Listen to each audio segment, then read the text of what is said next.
नमस्कार, मैं नीलम सिंह। हमारे YouTube मंच में आपका स्वागत है। ये सच में बहुत तकलीफदेह और मैं आपको स्पष्ट रूप से कहना चाहता हूँ। मैंने उनसे पूछा कि वो क्यों जाते हैं वहाँ, तो वहाँ वो इसलिए जाते हैं क्योंकि उनको लगता है कि जो गरीबी है, बेबसी है, लाचारी है, बीमारी है और जो परेशानियाँ हैं उनके जीवन में, वो बाबा जी के आशीर्वाद से ठीक हो जाएंगी, इसलिए जाते हैं वो लोग। अगर उनको एक बार एहसास हो जाए कि ठीक नहीं होगी, उनकी जान जा सकती, तो कभी ना जाएं। मैंने उनको आज कहा है कि वो समझें, पढ़े लिखे लोगों को समझना पड़ेगा कि बाबा के पास जाने से नहीं, बाबा साहब अम्बेडकर के विचारों पे चलने से ज़िंदगी में बदलाव होगा। और इस घर में आके मुझे एहसास हुआ कि ऐसा नहीं कि ये लोग आगे बढ़ने का प्रयास नहीं कर रहे हैं, इस गरीबी बेबसी की बेड़ियों काटने का प्रयास नहीं कर रहे हैं। ये बच्ची है, हमारी छोटी बहन तैयारी कर रही है, ये मेरा छोटा भाई तैयारी कर रहा है, लेकिन इन्होंने पुलिस की भर्ती का पेपर भी दिया था, लेकिन वो पेपर ही लीक हो गया और उसके बाद चुनाव हुआ। अब तक सुध नहीं ली मुख्यमंत्री जी ने कि भाई वो पेपर दोबारा करा दें तो बहुत सारे गरीबों के बच्चों को रोजगार मिल जाए। ये पढ़े लिखे नौजवान मेहनत कर रहे हैं, प्रयास कर रहे हैं कि इनको रोजगार मिल जाए, लेकिन कोई भर्ती नहीं आ रही है। और जो भर्ती आती है उसमें घोटाले हो जाते हैं, 69 शिक्षक भर्ती की तरह, या पेपर लीक हो जाता है। तो ये क्या करें? गरीब गरीब बना हुआ है, अमीर अमीर हो रहा है। देश में जो हो रहा है वो किसी छिपावा नहीं। अब आपकी तरफ से क्या आश्वासन? मैंने उनको विश्वास दिलाया कि जो अभी सत्ता में जो बैठे लोग हैं उनको ये सोचना चाहिए कि 2 लाख 4 लाख रुपए में नहीं होता। इस परिवार जहाँ मैं बैठा हूँ, इसकी 5 बेटियाँ हैं और उसकी जिम्मेदारी और 5-6 बहनों की है। राहुल जी ने भी पत्र लिखाई होगी सरकार को। मैं पत्र नहीं लिखूंगा, मैं जाके कोशिश करूंगा कि केंद्र सरकार से भी, क्योंकि हम पार्लियामेंट में हैं, प्रधानमंत्री जी से भी और मुख्यमंत्री से भी हम लोग प्रयास करेंगे। वो सत्ता में बैठे हैं, अगर वो नहीं समझेंगे दुख तो कौन समझेगा? अभी शासन ने जो कार्रवाई हुई है उससे आप कितने संतुष्ट हैं? क्या कार्रवाई हुई है? क्या कार्रवाई हुई बताइए?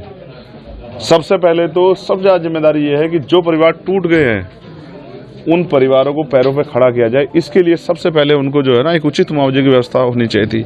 और जो उस हालात में नहीं है, जिनके घर से इस तरह की समस्या हो गई है कि कमाने वाला, या जो, क्योंकि वो भी अपना घर चलाने के लिए मेहनत करती थी, तो उनके बारे में सरकार सोचे, उनके लिए व्यवस्था है। जिन पर जमीन नहीं उनको जमीन दे, जिनके घर में और पेंशन की व्यवस्था करा सकते पेंशन की व्यवस्था करा। उन परिवारों को अकेला ना छोड़े, ये सरकार की जिम्मेदारी। मैं तो कहता हूँ सरकार 25-25 लाख रुपए का मुआवजा इन परिवारों को दे।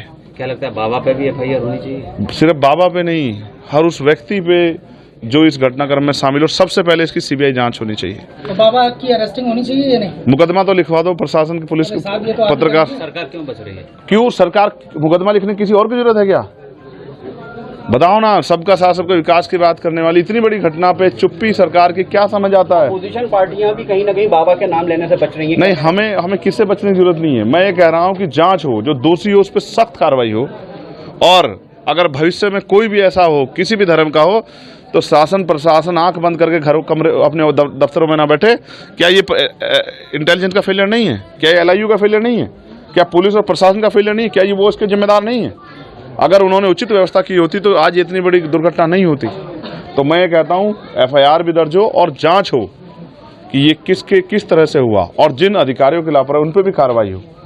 क्योंकि अगर आयोजनों में, इस तरह के आयोजनों में लापरवाही बढ़ती जाएंगी तो फिर इसका खामियाजा ऐसे ही मौत के तांडव के साथ जनता को भुगतना पड़े। सांसद, इसकी न्यायिक आयोग जांच कर रहा है, आप सभी परिवारों से मिलने, पीड़ित परिवारों से, क्या आप भी पक्ष रखेंगे इनका मजबूती से? बिल्कुल रखूंगा। मैं तो पार्लियामेंट में इस विषय को उठाने वाला हूँ कि 120 लोगों की जान अहमियत रखती है। और जिन अस्पतालों में आप गए, मुख्यमंत्री जी बहुत वादे करते हैं, तो बताओ अस्पतालों का सच ये है नहीं कि अस्पतालों में ताले लगे हुए थे और नहीं थी कोई डॉक्टर, ना कोई व्यवस्था, ना कोई दवाई? ये सच है या नहीं है? इसको भी स्वीकार करने की हिम्मत जुटाए मुख्यमंत्री।